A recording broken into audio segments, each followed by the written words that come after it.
Notre rôle maintenant, c'est détecter notre lumière et en profiter au maximum. Et quand on a un plaisir ou un désir, la porte s'ouvre encore plus grand. Comprenez, c'est quoi la lumière? Lumière, amour. C'est pas important qui tu es, où tu es, comment tu es. Dieu t'aime.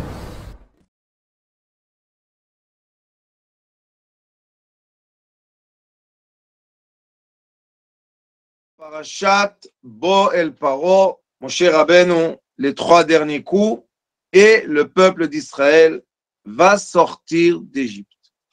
On se pose une question, je fais une petite préface avant qu'on rentre dans le sujet. On se pose une question très intéressante. Les sages nous disent qu'en fin du compte, ce qui sont sortis d'Égypte, c'était seulement 5% ou 20%. Donc, en effet, Paro, le pharaon, et tout son peuple ont gardé 80% de la population hébraïque, les enfants de Jacob. Donc, ils ont gardé 80%.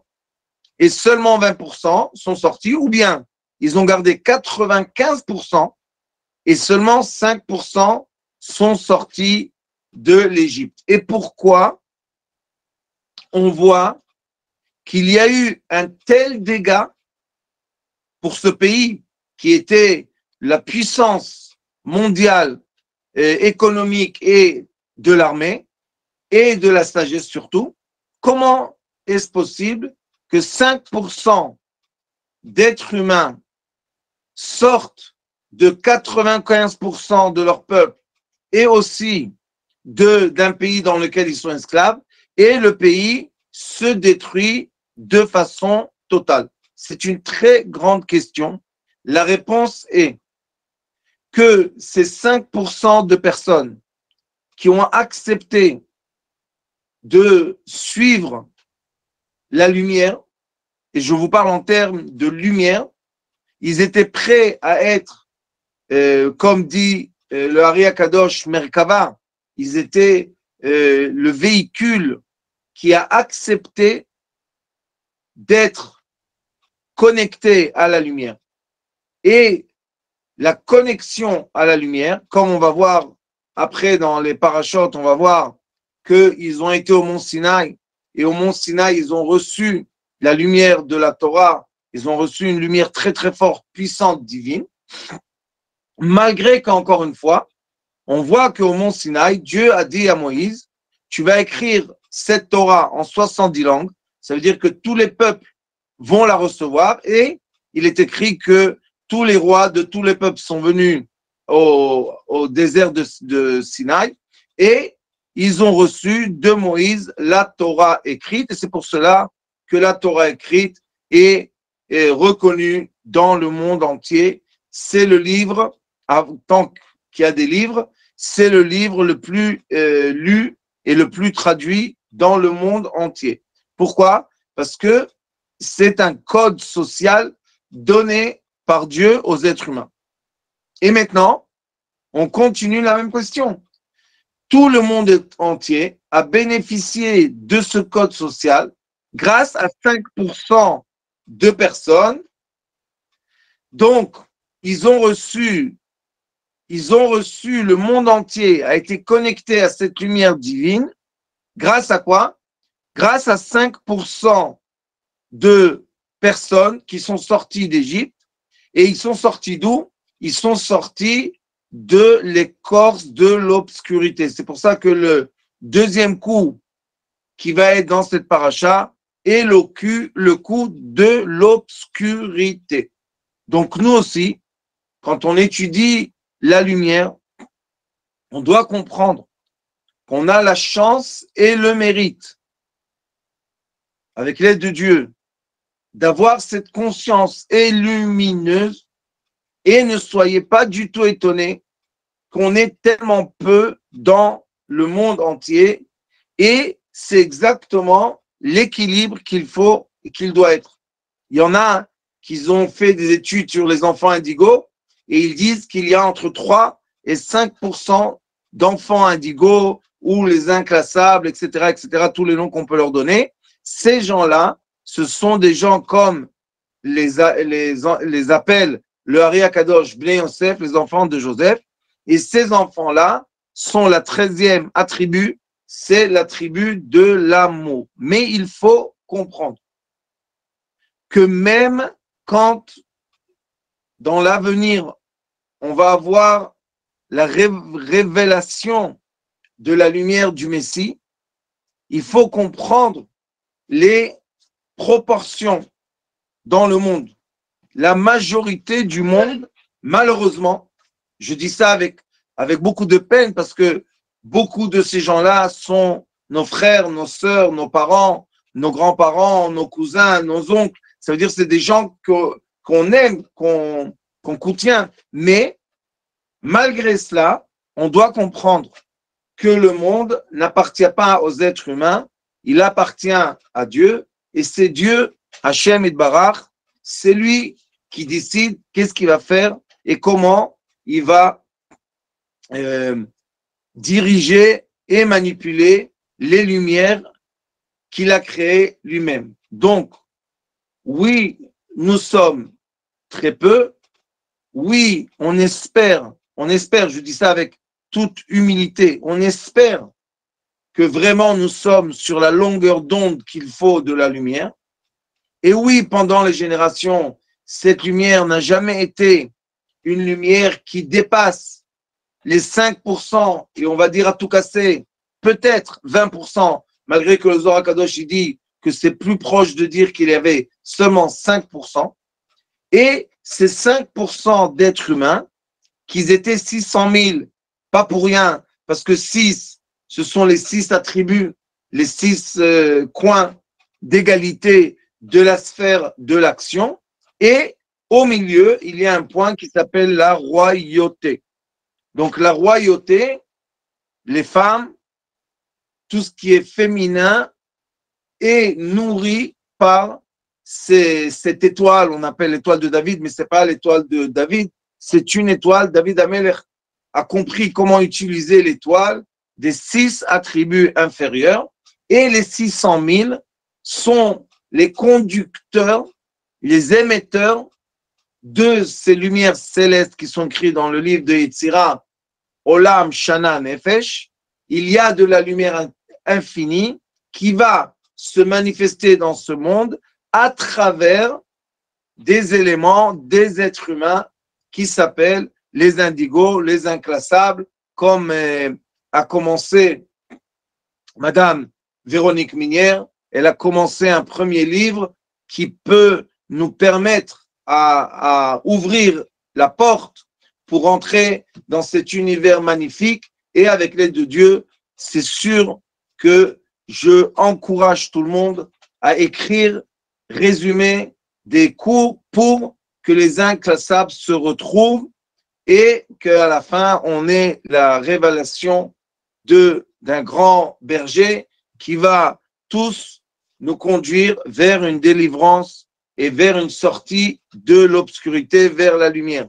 Il y a eu pendant les générations des grands bergers, comme nous, on étudie ensemble, l'enseignement qui nous a laissé écrit le Hari Akadosh à travers son élève Rabbi Chaim Vital. Comme on a eu le Zohar Akadosh, Rabbi Shimon Bar Yochai, qui nous a laissé le Zohar et le Tikkun Zohar, et tout ça à travers son élève Rabbi Abba, qui a écrit, qui a mis en place, et c'est pour ça que si l'on veut, on espère que ce soit notre génération qui va profiter de la révélation de la lumière, mais si ce n'est pas notre génération, on reviendra en incarnation en tant qu'émetteur de lumière, et on espère retrouver des livres écrits avec l'aide de Dieu. C'est l'occasion de remercier Rabbi Lionel pour son don de nous donner des étagères, des commodes pour mettre dans la synagogue et dans le Beth Midrash, ici à Penamakor, des milliers de livres, et on a mis une étagère entière, une commode entière, avec les livres qu'on a écrits en hébreu. Il y en a aussi quelques-uns en français qui ont été écrits aussi grâce à Gila. Des livres de lumière. Ce sont des livres que quand on les étudie, on s'approche de la lumière et on commence, ceux qui appartiennent à cette lumière, on a un attachement spécial, très spécial à la lumière qui est enseignée par les livres de Kabbalah. Mais il faut savoir qu'on ne peut pas être un émetteur de lumière si on ne travaille pas, premièrement, avant tout, notre caractère et notre midot. Et c'est normal, comme on doit émettre des lumières très puissantes, on est né, les indigos, les inclassables, avec des caractères très forts, très puissants, et d'après la puissance de notre caractère, par exemple de notre colère, de notre envie de se sauver, la possibilité d'être seul, si on a des forces tellement puissantes, ça veut dire qu'on a des capacités puissantes.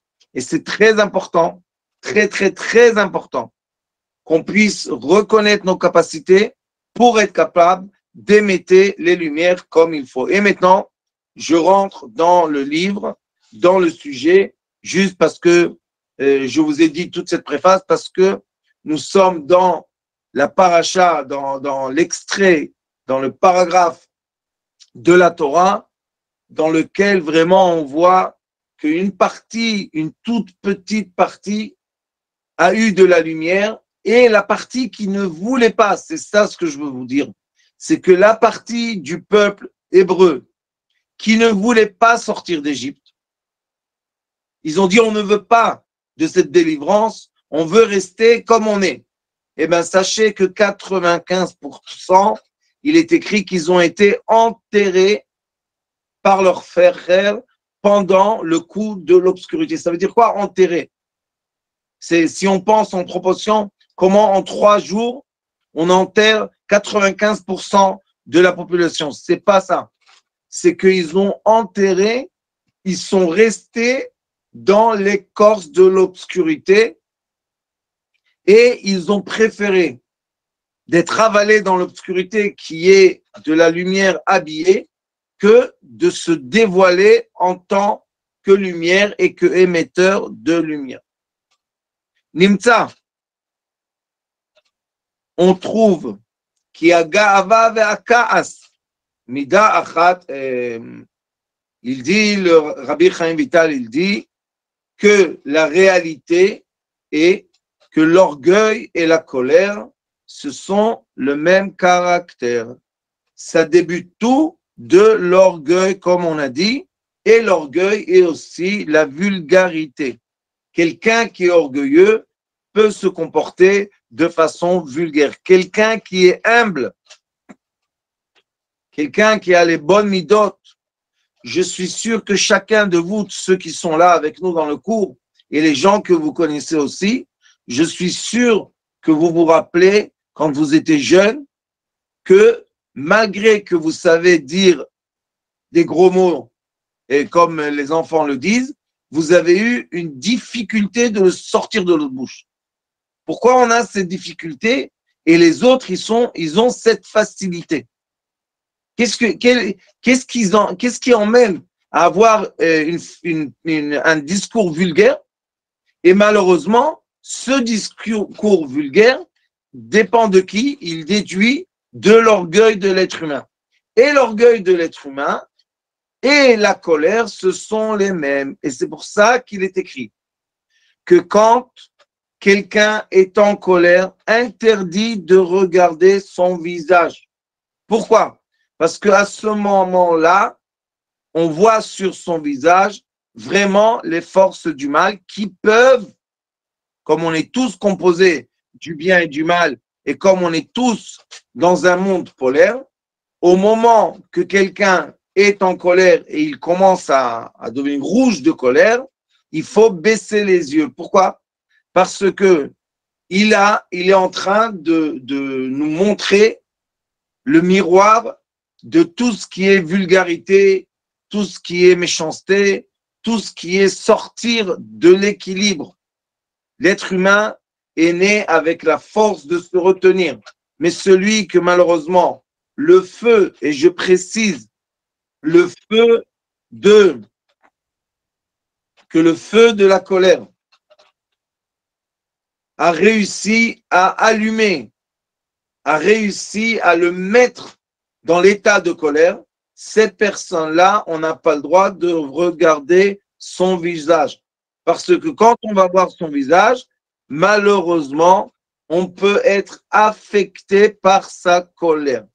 Et sachez que dès que vous êtes capable, malheureusement, de dire des mots qui ne sont pas des mots propres, ça veut dire commencer à salir la bouche, on appelle ça, ou être vulgaire, il est écrit En ani vehu darin bemchitza achat. Ça veut dire la bouche qui est capable d'insulter et de dire des gros mots, malheureusement, cette même bouche ne peut pas exprimer comme il faut les mots de la Torah qui est de la lumière, qui est des bonnes midot. C'est pour cela qu'il faut faire très, très attention aux mots qu'on sort de notre bouche. C'est vraiment du feu. Ça peut être ou de la lumière et les mots qu'on va sortir de notre bouche vont atterrir chez la personne qui est en face de nous. Et vous connaissez bien la thérapie lumière. On peut tourner la polarité et mettre la personne dans une bonne condition spirituelle et physique, ou bien malheureusement, on est capable à travers notre vocabulaire, malheureusement, enfermer un enfant dans une boîte spirituelle dans sa tête de peur, on peut humilier les gens, on peut vraiment les enterrer vivants dans une couche obscure. Donc il dit que si vous allez regarder et observer, vous allez voir que les gens qui ont de l'orgueil, ce sont les gens qui ont de la colère.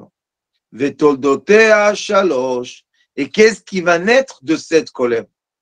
Akabdanut belibo kilule agava lo makpid belibo. La kabdanut veut dire l'intolérance. Ça veut dire ne laisse rien passer. Je suis parfait. Je pense que je suis parfait. Pourquoi je pense que je suis parfait? Parce que je suis orgueilleux. Et je vous ai dit que le parfait appartient à l'écorce de l'obscurité et comme on va dire aujourd'hui, la technologie qu'elle peut vous donner des chiffres presque parfaits, presque. Parce que jamais on pourra arriver au perfectionnisme qui appartient seulement à Hachem. C'est le seul qui est parfait. À part ça, on est tous imparfaits.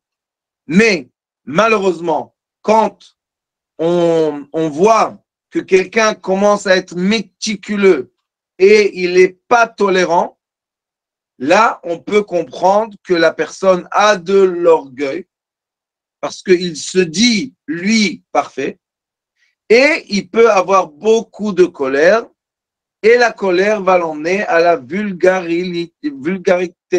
Vous pouvez regarder et constater que seulement quand les gens s'énervent, ils vont parler normalement. Ils vont dire des gros mots. Quand quelqu'un est calme, il n'y a pas raison qu'ils disent des gros mots. Sauf si, malheureusement, il est né en Amérique. Et en Amérique, les gens qui parlent dans la rue, et même aujourd'hui partout, ils ont la permission du vocabulaire vulgaire. C'est affreux, mais c'est comme ça. Les gens se permettent, dans les films, même dans les informations, ils se permettent de parler des gros mots, ce que nous, on ne se permet pas, malgré qu'on les connaît. Et c'est pour cela que des fois, on a envie de sortir de notre bouche comme le dragon du feu, mais on se retient. Qu'est-ce qu'il dit Akadosh Baruch Hu? Qu'est-ce qu'il dit Hachem? Hachem, il dit Haolam omed al bol mav. Comment le monde tient? Grâce à ceux qui se contiennent, ceux qui arrivent à ne pas sortir le feu qui les a atteints, malgré qu'ils sont maintenant, malheureusement, atteints par l'orgueil, atteints par la colère.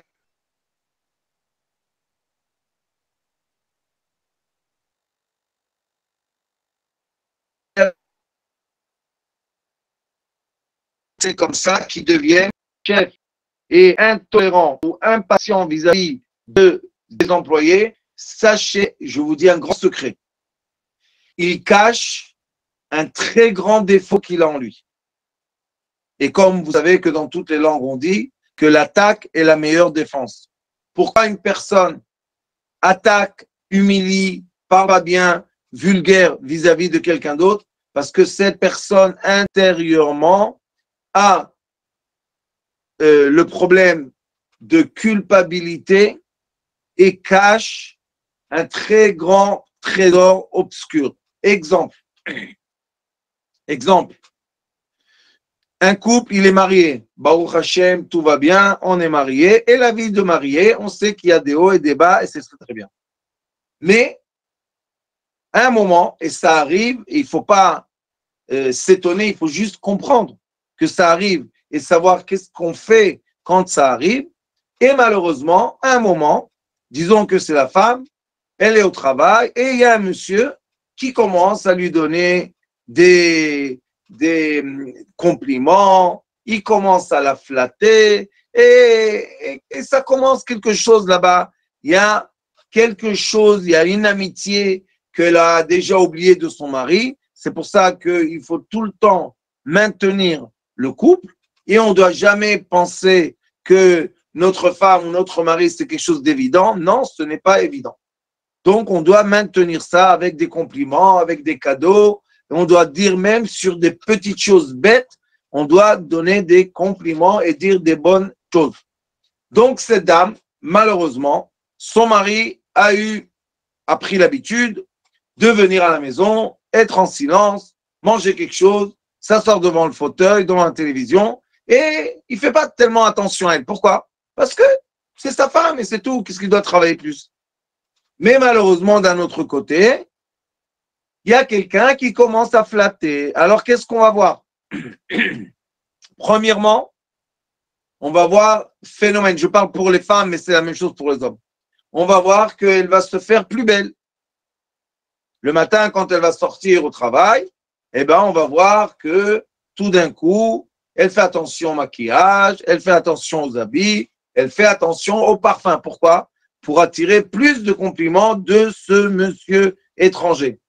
Et après, ce qu'on voit dans la vie, c'est que la dame commence à être impatiente vis-à-vis des paroles habituelles de son mari. Exemple, si le mari il avait l'habitude tous les jours de lui dire « Bonjour ma femme, est-ce que tu peux me faire un café ?» Et bien maintenant, quand il va lui dire ça, elle va s'énerver. Pourquoi elle s'énerve? Qu'est-ce qu'il y a de s'énerver que quelqu'un, il a l'habitude. S'il a l'habitude, il n'a pas l'habitude, je comprends. Mais il a l'habitude. Bonjour ma femme, comment vas-tu? Est-ce que tu veux me faire un café? C'est normal. Elle dit quoi? Je te fais le café et toi, qu'est-ce que tu me fais? Et ça commence la colère. Ou bien elle arrive à la maison, elle voit les enfants et elle commence pour un oui et pour un non de s'énerver. Et elle commence à être, par exemple, impatiente avec ses enfants aussi. Alors le mari lui dit, qu'est-ce qu'il y a? Pourquoi tu t'énerves avec eux? Parle doucement. Ah, vous m'embêtez! Pourquoi ça se passe maintenant? Qu'est-ce qu'il y a? Qu'est-ce qui bouillonne en elle? Ce qui bouillonne, c'est le secret qu'elle a en elle, que il faut avouer que maintenant, l'écorce, j'appelle ça l'écorce obscure, parce que tous ceux qui s'occupent des mariages et des divorces, on sait très très bien que quand il y a un phare, un nouveau phare qui nous clignote pour nous dire « viens vers nous », à la fin, on quitte notre foyer et on ne trouve pas le phare. Donc, il faut faire très attention.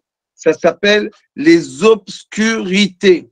Ce sont les forces obscures qui vont nous attirer. Ce sont les forces obscures. Et comment on sait qu'on commence à être attiré par une force obscure? Malheureusement, on perd notre caractère. On commence à s'énerver, on commence à mentir, on commence à crier et malheureusement, ça peut même arriver à la vulgarité dans la maison. Et c'est pour ça qu'il faut faire très attention. Nous ne sommes pas des anges et nous ne sommes pas parfaits.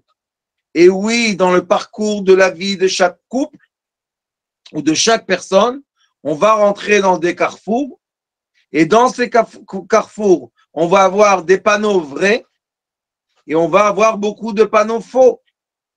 On peut être oublié. On peut être aveuglé par le phare d'une voiture qui vient en face de nous et ne pas voir un panneau et perdre la sortie. Donc, il faut faire très, très attention. Qui est le thermomètre qui nous donne le signe? Est-ce qu'on est dans la bonne chaleur de vie, ou bien on est en train de bouillir, ou bien, malheureusement, on est en train de refroidir et de s'éteindre? Qui est ce thermomètre? Ça s'appelle en hébreu les midot, le caractère et mon comportement. Si je vois que je deviens impatient, si je vois que je deviens énervé, si je vois que je deviens vulgaire, je dois tout de suite me rattraper. Et même si ça commence dans ma tête seulement, dans mon esprit, vous savez, des fois, on insulte dans l'esprit, on ne dit pas le mot dans la bouche. Si ça commence déjà, il faut faire attention. Qu'est-ce qui s'est passé? Il faut voir pourquoi je suis devenu orgueilleux et pourquoi je suis intolérant. La deuxième chose, quelle est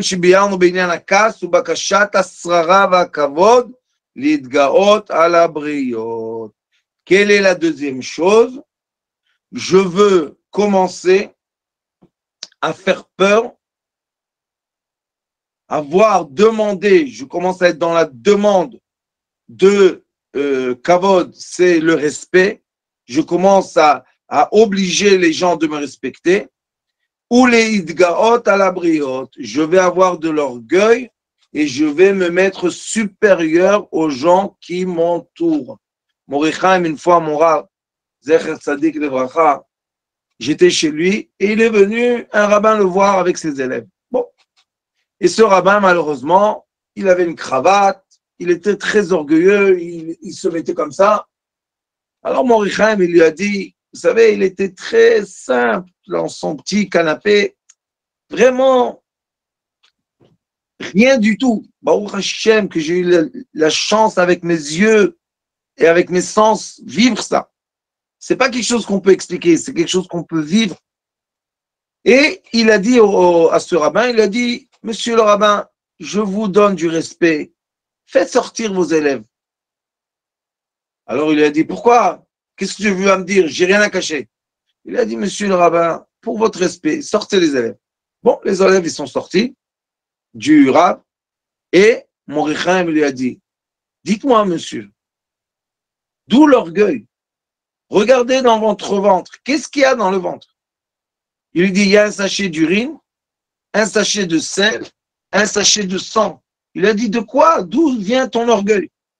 Alors l'autre, il lui a dit, l'autre rabbin, il lui a dit à Morichaim, il lui a dit, quoi? Qu'est-ce que tu as à me reprocher? Qu'est-ce que tu as à me dire? Il lui a dit, monsieur le rabbin, c'est pas la peine, on va parler de Torah.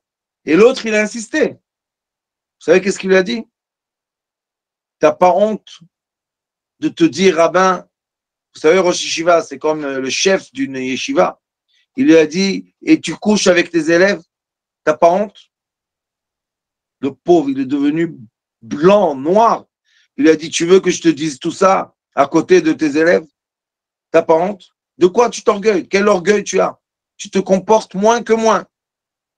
Il s'est tué, et après il est parti, et après une autre fois il est revenu, il a dit, est-ce que tu peux m'aider? Maintenant on est Shovavim, tu peux me donner de l'aide, que j'arrête avec ça, et que je puisse me corriger? Il a dit, ah, maintenant tu as compris. Oui, on peut tout corriger, il n'y a pas de problème.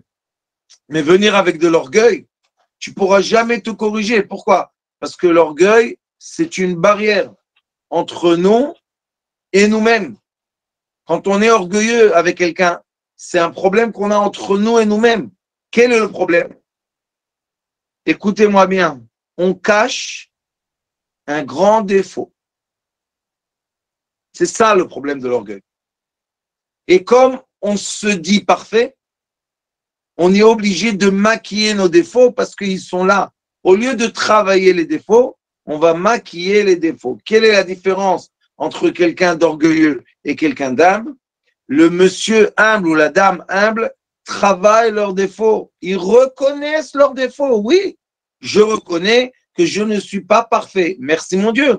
Parce que si je suis parfait, je n'appartiens pas à ce monde, j'appartiens à un autre monde. Et même dans l'autre monde, la partie de l'âme qui est entière va aller sous le trône terrestre, et céleste, excusez-moi, mais la partie qui n'a pas encore fini de se corriger va revenir en réincarnation dans ce monde. Donc, si on veut vraiment se purifier comme il faut, et on est dans le portail de la sainteté, qu'est-ce qu'on doit faire? On doit reconnaître, regarder dans le miroir et reconnaître nos défauts. C'est qui notre meilleur miroir? C'est la partie complémentaire de notre âme. Quelle est la partie complémentaire de notre âme? Premièrement, notre couple, la femme ou l'homme, et deuxième, nos enfants. Le Zohar Kadosh dit que nos enfants, chacun de nos enfants va prendre un angle de notre comportement et va l'agrandir à un être entier. Et c'est pour ça que des fois, les enfants font les choses qui on reconnaît en nous comme défaut, qu'on a essayé de cacher en dessous la terre, en dessous de tout ce que vous voulez. Et voilà, l'enfant est né et il est porteur de ce défaut. Ça reste un défaut tant que je juge.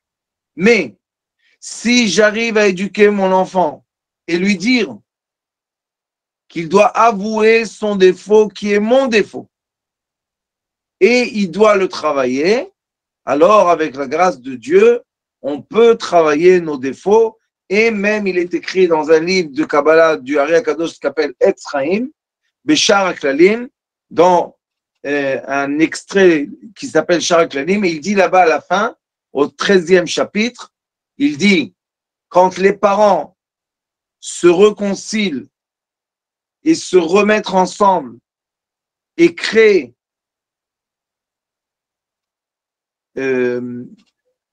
ils vont créer le comportement comme il faut de l'amitié entre eux et de l'intimité, qui va être le mouvement de la lumière.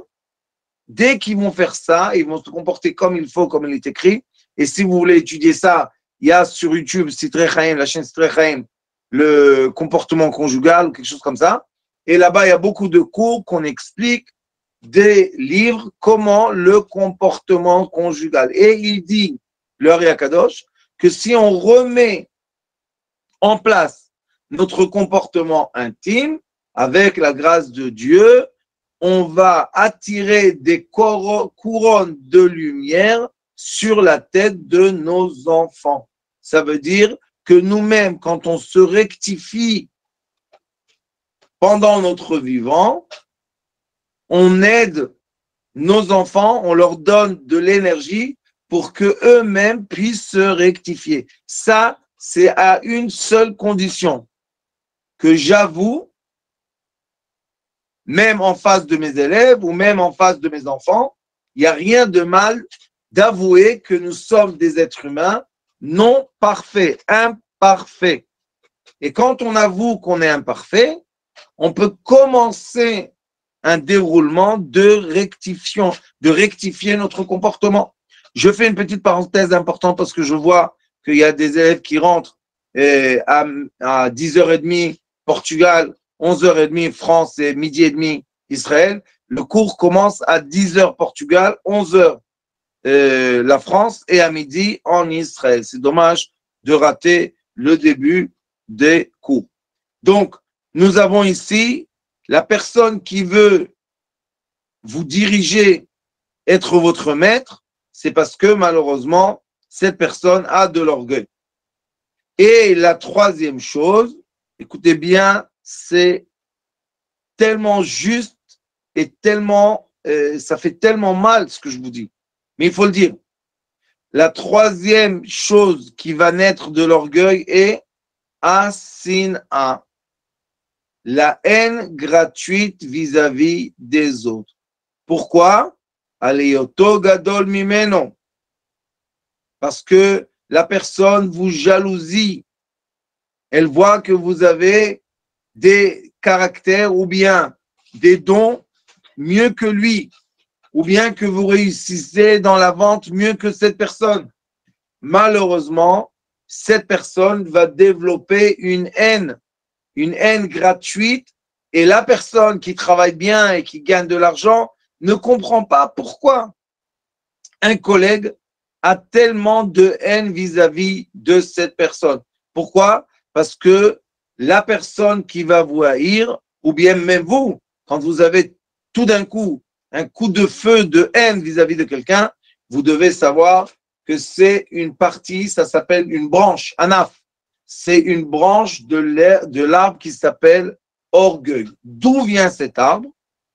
De un des 4 éléments de la nature, le premier élément qui est le plus élevé, qui s'appelle l'élément du feu. Et l'élément du feu, c'est lui qui va déclencher tout ce comportement qui est de l'orgueil, qui est de la colère, qui est la vulgarité, qui est posséder les autres. Bonjour Rabbi, journaux, comment allez-vous? Le cours, je répète, commence à 11h heure France. 11h, pas 11h30. Donc, il faut savoir que quand on est connecté au feu, on a toutes ces qualités difficiles. Et je veux vous dire, encore une fois avec toute humilité, les enfants de Yosef, qu'on veuille ou qu'on veuille pas, comme ils sont connectés, ils sont nourris par la 13e attribut qui est la lumière et l'amour, le désir très fort. Donc, ils sont nés avec le feu, qu'on veuille ou qu'on veuille pas. Et c'est pour ça qu'ils sont obligés de travailler leur caractère. Ils sont obligés, comme Moshe Rabbeinu, Baruch Hashem, quand il est sorti du royaume de Pharaon, il a vu l'Égyptien frapper le Hébreu, il l'a tué tout de suite. Après ça, il est parti, il était le roi de l'Afrique. Il a fait des guerres. Pendant toute sa vie, c'était un guerrier. Pourquoi il avait la force d'être un guerrier et de vaincre ses ennemis?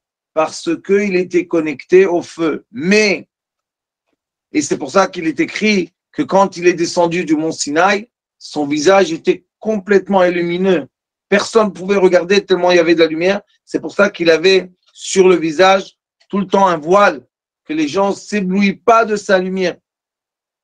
Donc il était connecté à la lumière, il était connecté au feu. Et comme on est connecté très haut, il faut faire très attention de ne pas se mettre supérieur aux autres. Au contraire, ceux qui ont cette lumière, comme il a fait Moshe Rabbeinu, on voit que chaque fois qu'il a eu des arguments, Vaïpol Moshe al panav, Moshe tombait par terre. Pourquoi? Parce qu'on sait que nous sommes des émetteurs qui doivent conduire de la lumière à la royauté. Ça veut dire au fin fond de l'existence pour capter des lumières de la couronne et les ramener à la source. Mais pour faire ça, on doit être capable de s'incliner. Mais si j'ai de l'orgueil, je ne peux pas m'incliner. Donc, à qui le Yetzer Hara, le mauvais penchant, va donner de l'orgueil, va le pousser avec les mains pour qu'ils ne peuvent pas s'incliner? Celui que quand il va s'incliner, il va créer un processus magnifique de lumière. Mais si quelqu'un, quand il s'incline, ça n'a pas de grande valeur, ça a une valeur toujours, mais pas une grande valeur. Est-ce que le Yetzer Hara, le mauvais penchant, va l'empêcher de s'incliner? Jamais de la vie. Incline-toi, mets-toi par terre, ça ne donne pas beaucoup. Mais celui qui a la force d'être orgueilleux, et il faut avouer les choses, qu'il a du feu intérieurement, qu'il s'énerve très fort pour un rien, c'est parce que lui, il est très capable Il est très, très capable. Donc, qu'est-ce qu'on doit faire? On doit travailler notre caractère pour être humble, pour s'allonger par terre, pour accepter, même si on nous vexe. C'est pourquoi? C'est pas pour nous vexer. C'est juste qu'on puisse, faire sortir de nous notre vérité et nos vraies forces pour émettre des lumières dans ce monde terrestre. Donc, les 4 éléments de la nature, feu, gaz, liquide et solide, sont tous influencés par le premier élément le plus élevé qui s'appelle le feu et qu'on appelle aussi la lumière. Ceux qui sont nés comme ça, on n'a pas choisi. Ceux qui sont nés en dessous de cette force doivent savoir que être humble, c'est notre plus grand rôle sur terre. Et quand on arrive à se rapetissir, et ben, Baruch Hashem, on émette la lumière céleste infinie au dernier des créatures, et c'est comme nourrir la création. Et avec cette nourriture, dès que la création revit, ça s'appelle retourner les lumières vers le monde céleste. J'espère que le sujet a bien été abordé. J'espère que on va tous comprendre quelle est l'importance de nos caractères, qu'on va tous comprendre que quand on a une phase dans la vie, qu'on est achevé par la vie, qu'il y a des forces très, très puissantes qui nous rabaissent, qui nous mettent au parterre et on reste vivant.